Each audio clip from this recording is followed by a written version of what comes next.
Number 10, the Red Lady.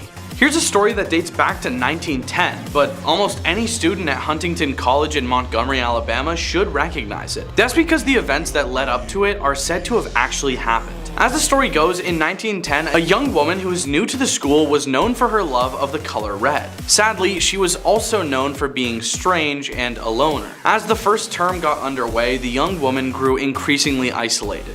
Eventually, she took her life by slashing her wrists. Her body was discovered in a red gown drenched in blood. From then on, students and faculty have been reporting sightings of a young woman dressed all in red. She's appeared all around the college's campus. The figure, dwelling in perpetual isolation, is often cited as a reminder of the importance of being kind to one's peers. Number 9, Frederick Jordan's ghost.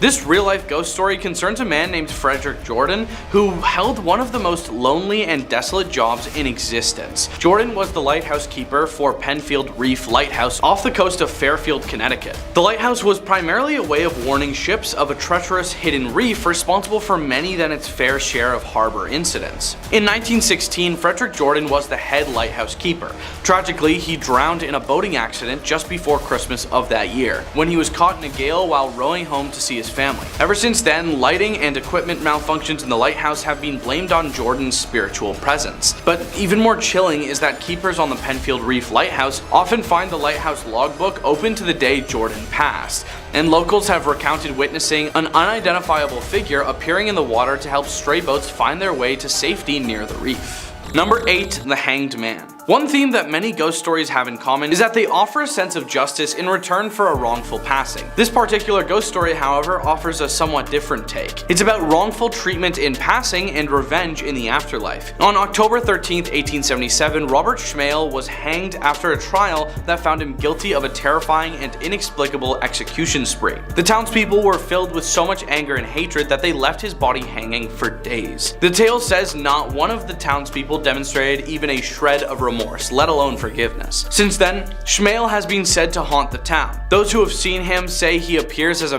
ghostly male figure, but as soon as the figure registers in your mind, it disappears, somewhat maddeningly, into the darkness. Number 7, the Voice of Youth. I was camping with my husband and his family at a small remote lake in New Mexico. There were about 10 people in our group and another group of 6 people in the next campsite. It was nighttime and both groups were doing typical activities, making s'mores, having a few drinks, and telling stories, when we all heard what sounded like a little girl yelling out for help. Neither group had children with them, but we were all positive we were hearing a little girl, and decided to search the area where we heard the noises from together. There was a field behind our campsites, and we all saw a very tall, pure white figure standing maybe 100 feet away from us in the field, making the noises. We all agreed this thing looked maybe 6 feet tall, skinny, and white as can be. We made our way closer to investigate, but whatever it was we saw started backing off as we got closer, and it disappeared into the trees.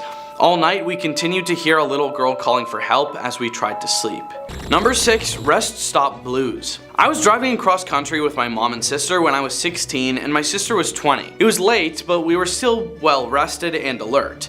We were driving along an interstate and needed gas and a bathroom break, so we stopped at the only rest stop in 200 miles. There was a van full of teenagers on a road trip at the gas station, as well as a small gray car parked at the pump in front of us, with 2 young men standing still outside of it. When we got there, everything felt wrong. We'd been on the road for days and seen many rest stops at night, and never been afraid until then. My mom and sister went inside and I stayed in the car. I heard the teenagers say they were creeped out and couldn't get the pump to work, and they left in a hurry. I was watching the car in front of us and the 2 men had not moved at all. Not an inch. They weren't talking, they weren't on their phones. They were just standing there, still as stone. My sister and mom came running back out to the car, and when they got in, the 2 men slowly turned to look at us while not moving or pivoting the rest of their bodies. And I swear to everything, we all saw the same thing. They had eyes dark as pitch and empty. Truly empty. Not black, not reflecting any light at all, just a void. We sped out of there and didn't stop until we were in the next city. Number 5, coincidence. When I was 37, I went to my high school reunion. I flew into the nearest airport and rented a car. The distance was about 35 miles through a very rural and almost abandoned part of the country. About 3 miles outside of town, I see someone on the side of the road, flagging me down. Turned out that it was one of the guys I had attended school with, Jim, not his name. Gets in the car and we start talking.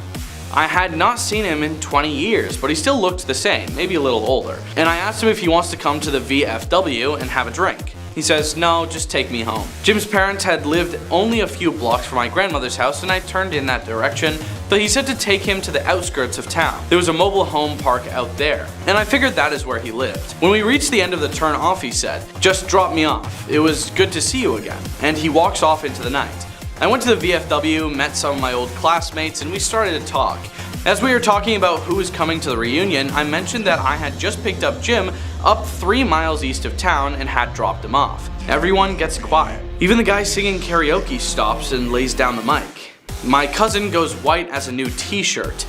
Barb, Jim passed away on that curve 8 years ago. Rolled his car. We were all at his funeral. I was told. I started to feel really dizzy and I went out to the car to take some deep breaths. There on the seat is the local newspaper printed 8 years previous containing Jim's obituary. I still have the paper. Number 4, dangerous technique. After we moved into our home, we were told a woman had passed there at the hands of her abusive husband. She hated men. My dad would wake up with scratches all over himself, and whenever my brother was mean to my sister, or I, he would have scratches on him as well. One day my brother hurt our sister and he hit her with something. When he woke up later that night, he had a horrible bloody nose. The day we moved out, my brother accidentally broke his twin's arm trying out a new wrestling move.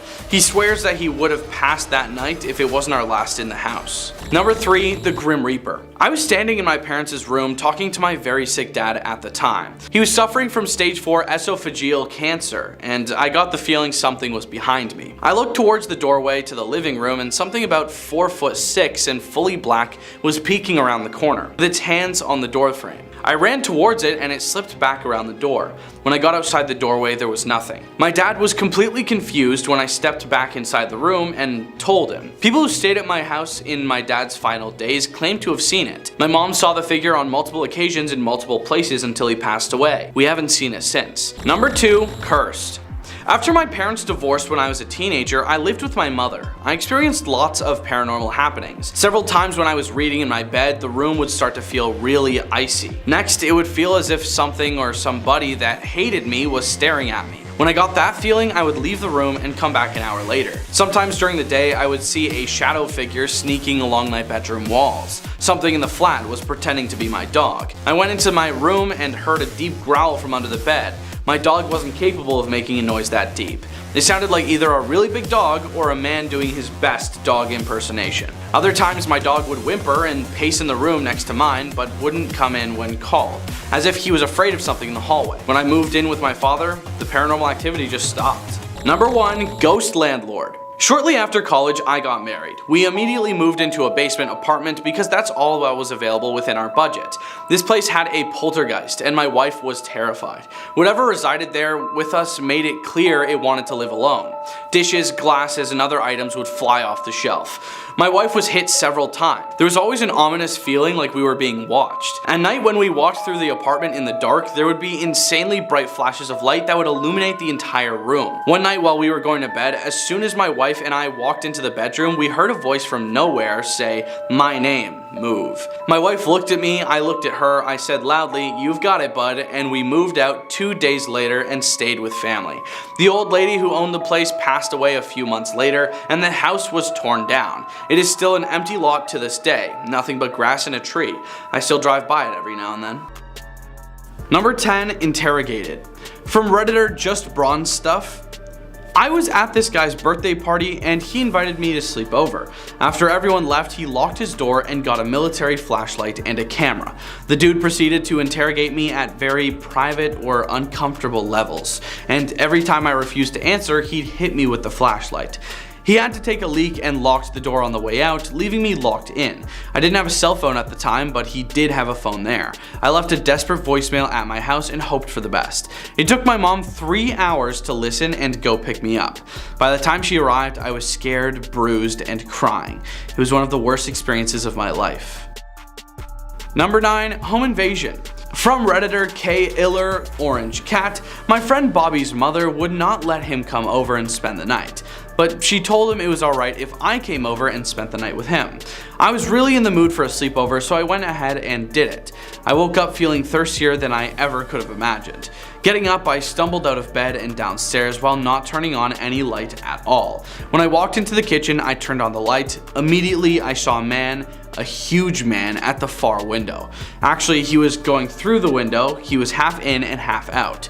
I was terrified, but before the guy could get all the way through the window, I screamed and ran in the other direction and ran back upstairs, back to Bobby's mother's room.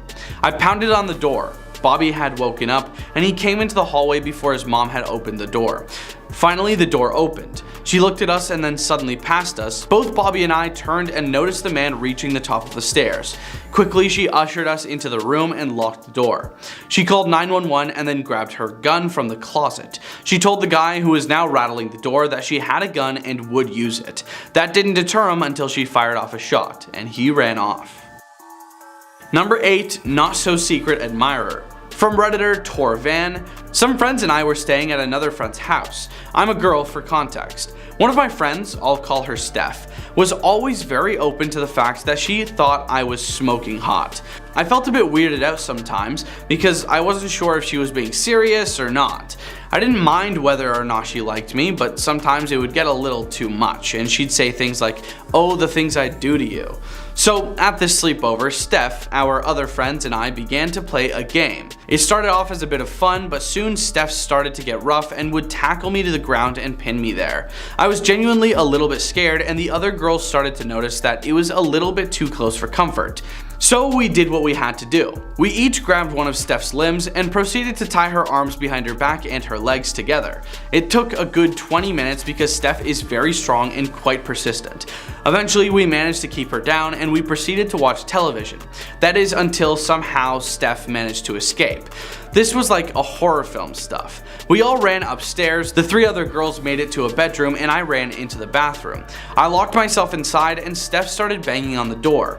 I don't know how long I was in there for, but it started to get bright and Steph was outside the whole time, waiting for me to come out.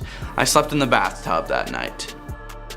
Number 7, Imaginary Intruder. From Redditor Bubblegum B-Word, I spent the night at my friend Brittany's house with a bunch of other girls in our class. After her parents went to bed, one of the girls told a really scary story about an intruder breaking into the house and removing everyone's free trial of life. Suddenly, we heard noises from outside. It was probably the house settling in retrospect, and we all raced to the downstairs bathroom and stuffed ourselves in it, locking the doors behind us.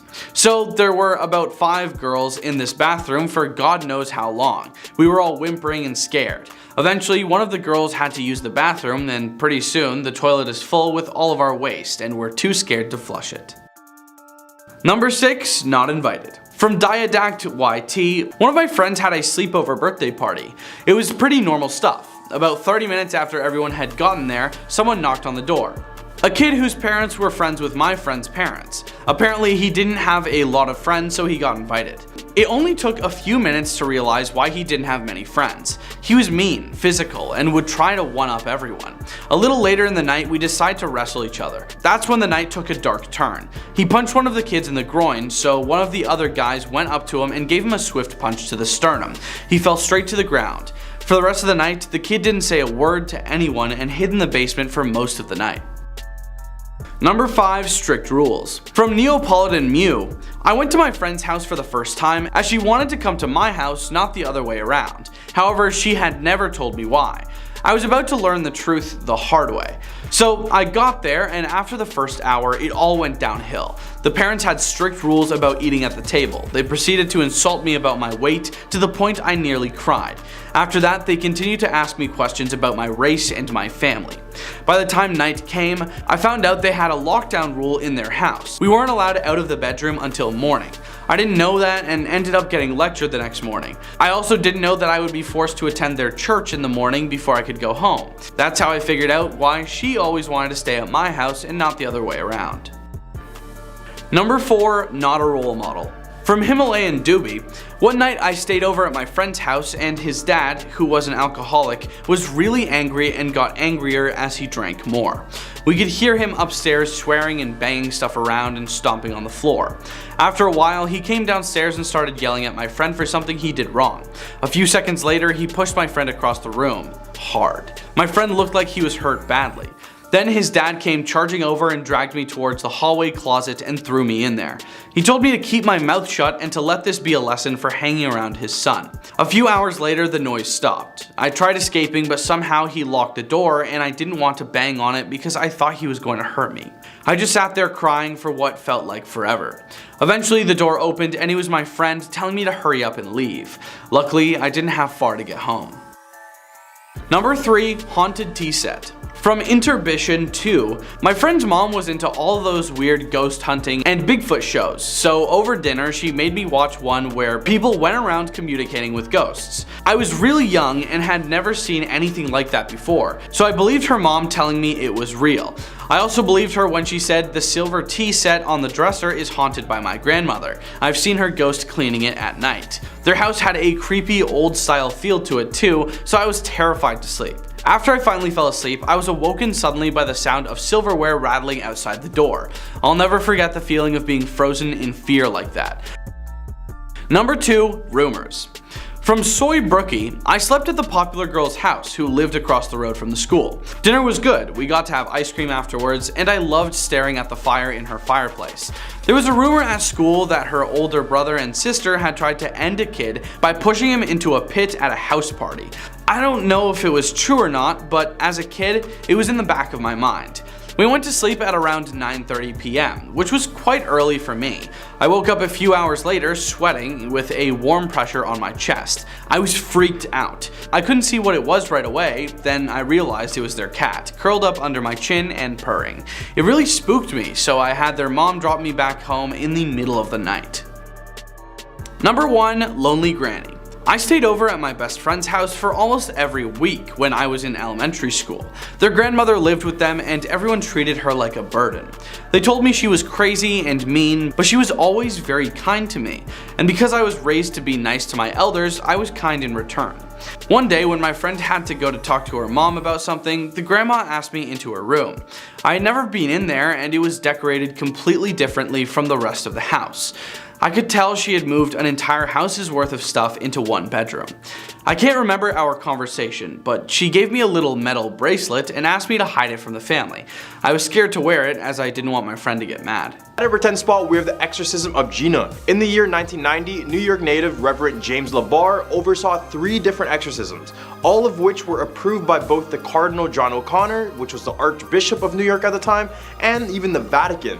One of these cases, the exorcism of the Florida girl Gina, was broadcast on national television in 1991 on the ABC network. The ceremony, which featured music in the style of the Middle Ages, was described by Newsweek as, quote, nothing more than the needless agony of a severely unhappy young girl. She was restrained to a chair, screaming and barking incoherently as the Reverend thrust a cross into her face and even threatened Gina's purported demons with torture if they desired it. And on top of that, others alleged that she was speaking in different languages that she had never known before, and her voice kept altering in ways her family have never heard before.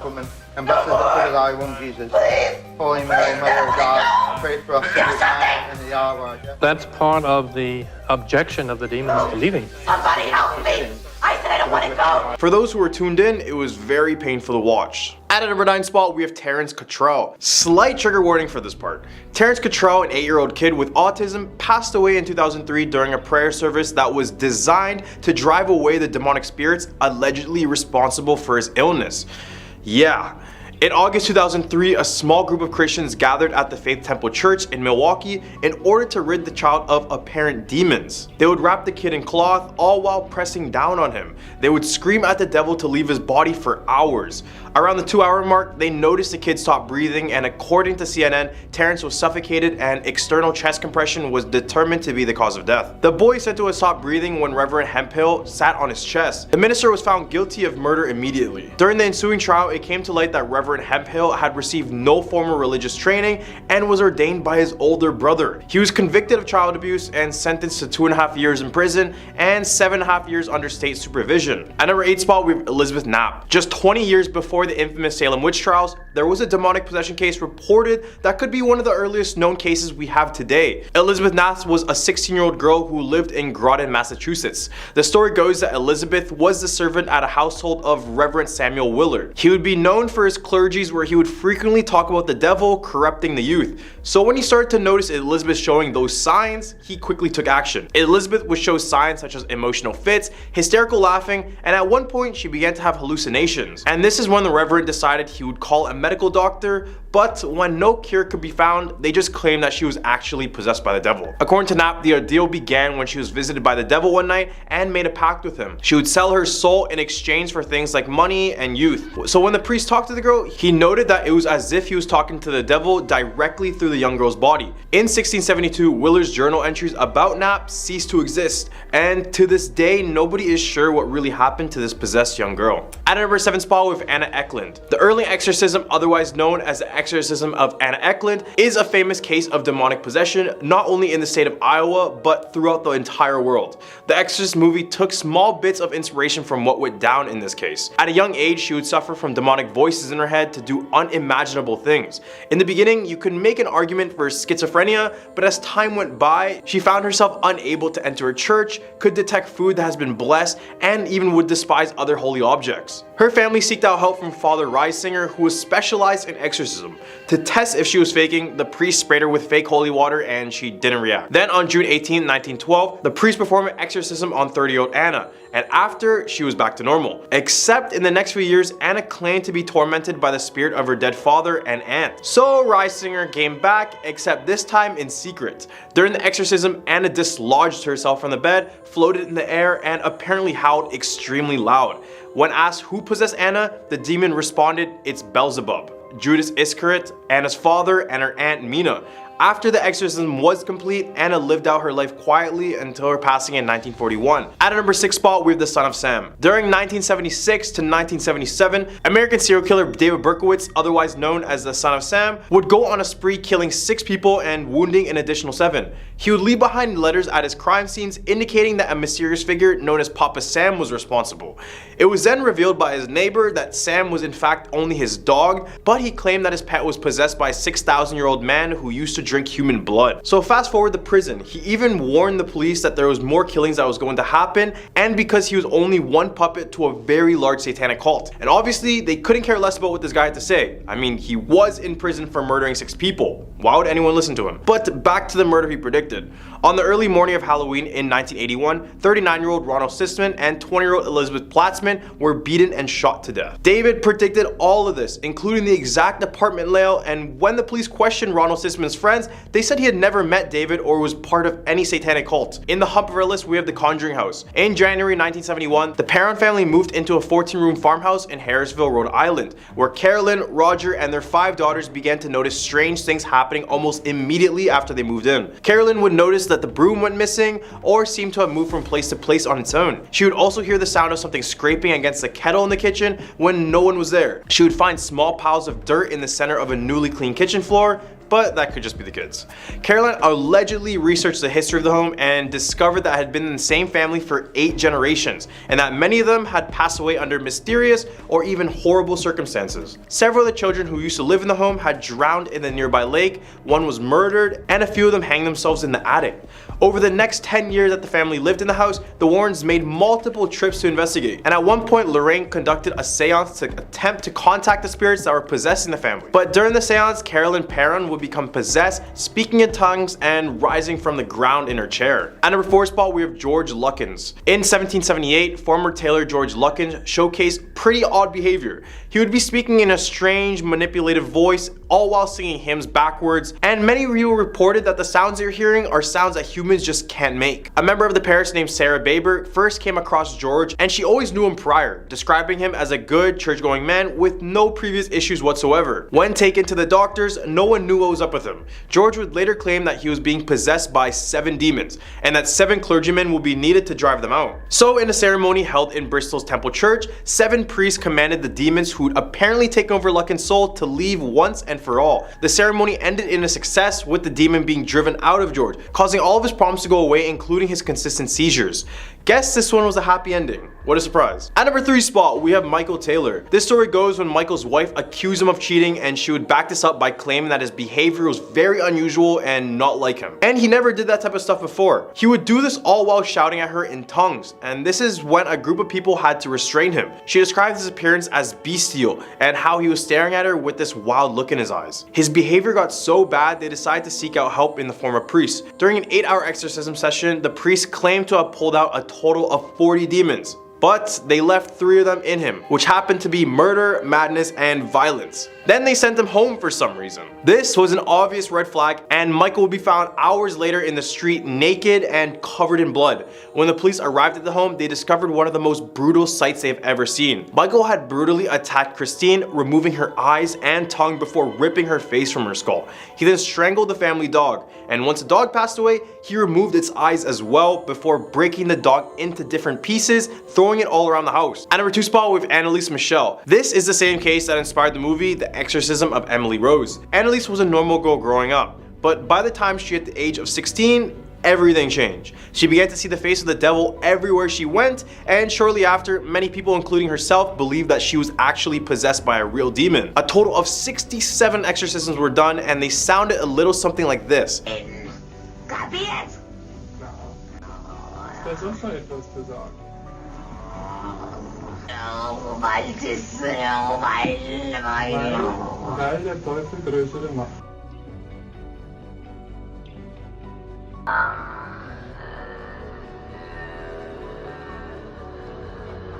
Unfortunately, they did nothing good for this poor girl, and she ended up passing away from malnourishment and dehydration. Were these the true sounds of a demon or a troubled girl just looking for proper help? You guys be the judge of that. At number 1 spot, we have Claire Germana Seal. In 1906, a 16-year-old Claire Seal was heard making a pact with Satan himself, meaning no good implications follow the story. Then shortly after, nuns at the orphanage school she was at claimed that Seal was growling, hissing, ripping her clothes off, and demanding to speak with priest Father Erasmus Horner. At the time, the nuns and priests reported that she had the strength of an adult and spoke different foreign languages in which she had never been exposed to. Then out of the blue, she began to levitate, causing Father Horner and Reverend Mansoudi to report it, and they gained permission to conduct an exorcism. It lasted a total of 2 days. Her skin was constantly burning due to the holy water, and she was caught levitating by over 150 witnesses.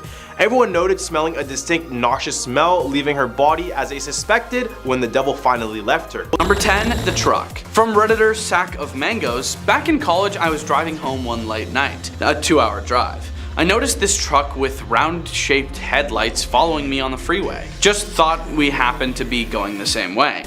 Each freeway change, it was still following me. 50 miles later, it was still following me, staying behind me at a constant speed and good distance. I got a bit agitated. 2 hours later, I finally reached my exit to my hometown and it exited. I knew something was up. I instantly pulled into a 24-hour McDonald's drive-thru to see if it followed me still, and it followed me into the parking lot, and realizing I pulled in line to a drive-thru, it U-turned and drove off. When I left the McDonald's parking lot, I was paranoid that the truck was waiting just around the corner to re-follow me again. Luckily, it never reappeared, so I went home. To this day, I'm still not sure what its deal was. Number 9, ghost truck. From Redditor Testing the Theory, we were leaving a wedding we had attended that was held about 3 hours from home. My boyfriend had stayed sober in order to drive us home, and I was pretty crunk. As we were driving the dark country back roads to get back to the city, I was half dozing. I remember squinting because there seemed to be bright headlights washing over us, and then my boyfriend who was driving started screaming.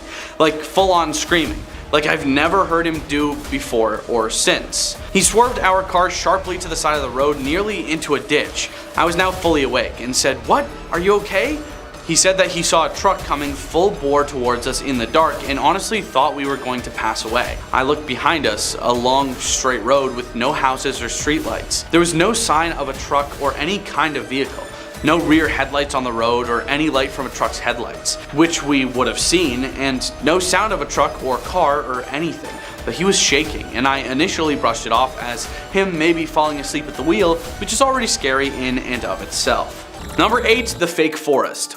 From Redditor Team Mako N7, Many years ago, a friend and I decided to visit our mutual friend at her university and spend the weekend with her. We had extremely detailed directions to follow, and we were told the trip should take about 3 hours. While nothing went wrong on our drive, it seemed to take forever. I don't remember exactly at what point the woods started, but I do remember traveling through these woods for a long time, perhaps an hour. We were already well past the 3-hour time frame my friend had given us by the time we left the woods. When we finally reached my friend's college town, it was nearly 4.5 hours since we'd left. We didn't get lost. We never hit traffic or stopped for more than a few minutes, but we quickly forgot about it since we were happy to spend the weekend with our friend. When the trip back was a little over 3 hours, we thought it was weird, but didn't think much of it at the time. It wasn't until my next trip to visit that I realized something had been strange. I spent that whole next trip waiting for the long path through the woods that we had been on the first time, but it never appeared. Following the same directions as the first time, the entire trip took me about 3 hours, as did every other trip I made out there in the following years. I don't know what happened, and I've never been able to replicate it. I still wonder what happened and where we really were when passing through those woods. Number 7, the voice of his mother. From a former Redditor, this story is from my grandpa. He's a retired long-distance truck driver, and he often drove through the night and early hours of the morning over unfamiliar roads. This one particular day, when my grandpa was in his 30s, it was between 2 a.m. and 3 a.m., and he was driving down a twisting country road that was so narrow, only one vehicle could fit at a time. If two vehicles met from different locations, one would have to pull off the road to let the other pass. The road was empty, save for my grandpa. On the right side of the road, there was thick woodland, and on the left, open fields and a lake. There were no street lights. The only light came from my grandpa's truck and the moon. It was pretty lonely. My grandpa was going steadily down the road and going a bit faster than he should have. When my grandpa said this, I always took it to mean he was blazing down the road as fast as the truck could go. He was listening to the radio and probably not paying much attention when he suddenly felt hands on his shoulder and a voice whisper his name in his ear. So close that he felt the breath on his skin, he recognized the voice, and it belonged to his mother, who had passed away a few years previously. Naturally, this spooked my grandpa, and he instinctively hit the brakes. Seconds later, his headlights lit up a pile of 3 crashed cars that took up the entire road. My grandpa stopped just short of the wreckage. If he hadn't braked when he did, he would have plowed straight into the cars. Number 6, end of the line. From Redditor Chase Sarah Sarah, I was driving from California to Ohio with my mom, and we were somewhere in the middle of South Dakota. The sun had gone down and my check engine light had recently come on when the highway just ended. The entire road was under construction and had been completely removed. All that remained was a dirt road with the occasional orange sign. We were the only car in sight, and there were no buildings or any sign of life around. The combination of the dirt road, total darkness beyond our headlights, and the check engine light made for the longest white knuckle drive of my life. Number 5, Highway to Hell. From Redditor N. Doyle Worker, pulling into the Bakken oil field in North Dakota. I was in a large RV pulling a truck. I just turned off a road that didn't seem to exist. Dirt, huge holes, and small boulders in the road construction, GPS said. Happily, I pulled onto this 2-lane highway at 1 a.m. No one was on the road, but huge Mad Max looking tractor trailers passing me at 80 miles per hour. The wind was whipping my tin can around like it had a grudge. I crested a large hill, and all I saw were low-lying clouds glowing orangish red. The hills all had huge flames coming out of them, flares for natural gas burn off. The scene was like hell. Driving for hours through a valley populated only by fire and demonic trucks with an orange sky and a land 2,000 miles from my own. Number 4, Exploding Meteor. From Redditor 7 League Boots, it wasn't inexplicable by any means, but I was coming back from giving a presentation in northern Vermont in late February in 2012 at about 10 or 10:30 p.m. Snow everywhere, extremely clear sky, bright stars, etc. All of a sudden, there was this enormous blue flash of light that lit up everything from horizon to horizon, sort of like a blue emergency light but immensely stronger. A meteor had come down and exploded overhead, illuminating everything briefly. The meteor itself turned out to have been visible from Norfolk to Ottawa, but only a few places got lit up like Vermont did. Number 3, Alien Encounter. From Mr. Fuzzy Bagels, I was driving through Kansas on I-70 at night once when I was hit with one of the craziest thunderstorms I've ever seen. It was so bad the road started flooding a bit and I had to pull into a service plaza and wait it out. Then the creepy part happened. As I was sitting in the truck watching the storm, there was a series of lightning strikes followed by a blackout. Suddenly, a massively bright light starts moving behind the clouds. Too slowly to be an aircraft, but too fast to be part of the storm system. It moves up over the hills or trees before crossing directly overhead, then disappears a bit behind the service plaza. The transit from tree line to plaza took maybe 5 to 10 minutes tops, and while it was overhead, it cast everything in an eerie blue glow and lit up the parking lot. I seriously thought aliens were invading. Anyway, within 10 minutes of the creepy light disappearing, the rain completely stopped and the parking lot lights came back on, like someone flipped a switch. I got out of there while looking in my mirrors for spaceships or those alien walkers from War of the Worlds. Number 2, the roll cage saved him. From user Foxbody, going to get a damn Christmas tree with my then GF, driving my then beautiful 85 Yoda. It's been snowing, but the roads are pretty clear. I'm cruising at maybe 50 around a gentle bend, which leads to a bridge. There's a little bump where the concrete transitions to the bridge. This happens to mark where a large patch of black ice starts. As soon as the rear tires hit the bump, the rear end pops out 90 degrees and the car slides sideways directly through the oncoming lane of traffic, at the guardrail. I have enough time to say, holy S, this isn't happening, before I hit the guardrail head on, which flips the truck and it begins rolling. Rolled maybe 4 or 5 times down the whole length of the bridge, ending up on the shoulder of the opposite side of the road, 2 feet from sliding down a cliff towards a river. Roll cage saved my life, I'm pretty sure. Number 1, Minefield. This last entry comes from Bob Rayner. Driving through a minefield whilst arguing with the co-driver about which route had been cleared of mines. There was definitely one mine-free route. I remember seeing somebody post a GPS trail on the internet. Wasn't it over there? All this sand and scrub looks the same. Yikes. Coming in at our number 10 spot, we have The Red Piano. The Red Piano is a well-known Russian story that revolves around a little girl who receives a piano as a birthday present. However, there's a catch. If anything happens to this piano, only one lady in the town has the ability to fix it. So the girl starts off very excited to learn how to play, but after a few weeks of playing, she begins to complain to her parents that her fingers hurt a lot after playing for a while. Her parents reassure her that it's normal because she's new to playing, and hey, this is actually a thing. However, in this case, as the girl continues to practice, she grows thinner and paler, and the piano eventually decides to break down. The family then calls the one lady in town to fix it, and she requests to be left alone while she repairs the instrument. When she finishes, the girl continues to play, but her health continues to deteriorate, and the piano breaks once again. This time, the parents are very curious and peek through the keyhole to see what the old lady is doing to their piano, and to their horror, they see her drinking blood from a glass jar that she took out of the piano. As it turns out, the piano keys had tiny little needles built into them that were almost invisible to the naked eye. When the girl played the piano, the needles would cut her fingers and the piano would drain her blood. The piano was then designed to break when the jar was full of blood so that the old lady could come and drink it. Didn't know how this ended up as a bedtime story, but it did. And it's definitely terrifying. Number 9, The Girl Without Hands. The Girl Without Hands is a haunting dark tale of a father's deal with the devil that leaves his daughter mutilated for life. Pretty tragic. The story starts with a desperate father who agrees to sell whatever is standing behind his mill in exchange for some much needed money.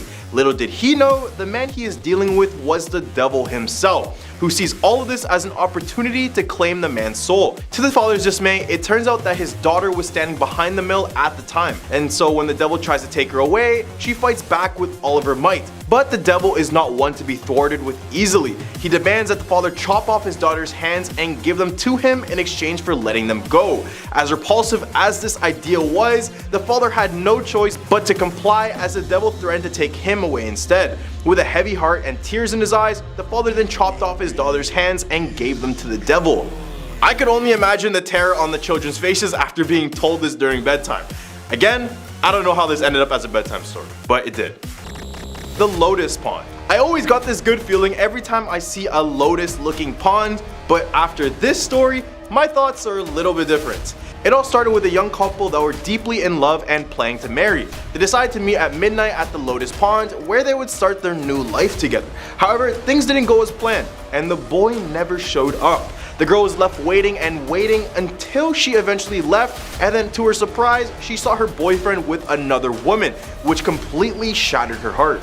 The heartbroken girl couldn't take the pain away and returned to this Lotus Pond where she drowned herself. Months later, another couple decided to meet at the exact same spot, but tragedy struck again. As the boy was waiting for his girlfriend to arrive, he heard a female voice behind him say, quote, "I asked you to meet me at midnight, didn't I?" Confused, he answered no. Then suddenly, eyewitnesses claimed to see two pale white hands reach out of the water and drag him down under. Ever since then, the Lotus Pond has been known as a cursed place in many Asian countries due to this bedtime story. At a number 7 spot, we have Bus 375. The story of Bus 375 is a very tragic one, and it takes us back to November 14th, 1995 in Summer Palace's bus terminal in China. Bus 375, also known as the Midnight Bus or the Bus to Fragrant Hills, pulled into the terminal as the last bus of the night. But that night, something happened that defied all logic and explanation. As the bus driver began to make his final run, two passengers boarded the bus, an old man and a young one. But as they headed towards the last stop, the driver spotted three shadows waving at the side of the road.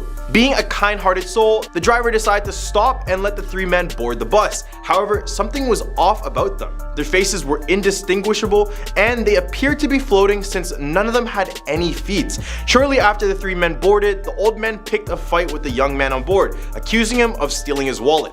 The argument escalated and the two were eventually kicked off of the bus. However, as the bus drove away, the old man's demeanor suddenly changed. He told the young man that he just saved their lives, as the three passengers who just got on earlier were actually ghosts. The following day, Bus 375 was reported missing, only to be found 3 days later at the bottom of a lake. Inside the bus, there were 3 decomposed corpses, believed to be the same ghosts who had boarded the bus the previous night. Number 6, the Black Vulga. The legend of the Black Vulga was told to many European kids, and it refers to a mysterious black or red GA721 or GAZ24 car that was allegedly used to abduct and murder people in the 1960s and 70s in countries like Poland, Romania, Hungary, Russia, Belarus, Ukraine, Greece, and Mongolia. According to different versions of the legend, the car was driven by various nefarious characters. These included communist police, Russian mafia, and some say even Satanists. But there are some say even Satan himself drove it, with some versions saying that the victims were kidnapped for their blood, which was supposedly used as a cure for rich Westerners or Arabs suffering from leukemia. The legend of the Black Vulga even spawned various variations, such as the car having horns instead of wing mirrors, the number 666 on the license plate. In the hump of our list, we have the Mystery House. In a small neighborhood, there were 5 houses very close to one another, all except one, which everyone referred to as the Mystery House. The children in the neighborhood often made up stories about who they thought lived there and what they thought was inside. Then one day, a boy went to play in the nearby wooded area with his G.I. Joes when he suddenly felt like someone was watching him. He decided to pack up and go home, but before he left, he heard a girl's voice say, quote, "You don't have to leave." He turned back to see a little girl with messy hair and a thick flannel shirt buttoned up all the way to the top. They struck up a friendship and played together for weeks to come. The little girl explained that she lived in the Mystery House and that her room was the entire top floor, almost like an attic. Her room had one window that looked out into the wooded area. However, after a while, the little girl disappeared and stopped coming out to play. A few months later, the Mystery House went up for sale, and the boy's family went to the open house so that everyone could see what was inside finally. But instead, the family met the couple that lived in the house and they explained that their daughter had passed away a few years prior. This revelation made the boy's head spin as he had just played with a little girl a few months before. He wondered who he had been playing with this whole time. Then a few days later, he went back into the wooded area and looked up at the window that the little girl had explained was the window to her room. When he looked up, he saw the mother staring back at him expressionless. It was then that he realized it had been the mother all along, pretending to be her deceased daughter. Number 4, the Sweet Girl of Ankle Bridge. This tale follows a young singer who met their fate on a dark and unfamiliar bridge. The young woman's name was Mariam, a girl who is said to haunt Ankle Bridge in Indonesia and cause fatal accidents to those who walk it. Legend has it that Mariam was a beautiful maid who was in grave danger from a rich man. She feared for her life and ran, but the man had money and goons. They chased her, she ran fast, but eventually cornered her on this bridge. And from the 1960s all the way to the 1970s, it's said that her spirit wreaked havoc on men who walked this bridge. Number 3, Room 111. Room 111 is a story that has evolved over time. and it revolves around a science undergraduate who believes he had discovered the key to time travel. In the original version of the story, there is a man who wraps himself in a mechanism of wires attached to an alarm clock and a battery in room 111. He believes that when the alarm clock goes off, he will be able to travel through time. However, things go terribly wrong. When his friends try to find out his whereabouts, they discover him in room 111 with a note laying beside his deceased body saying, quote, "I will come back."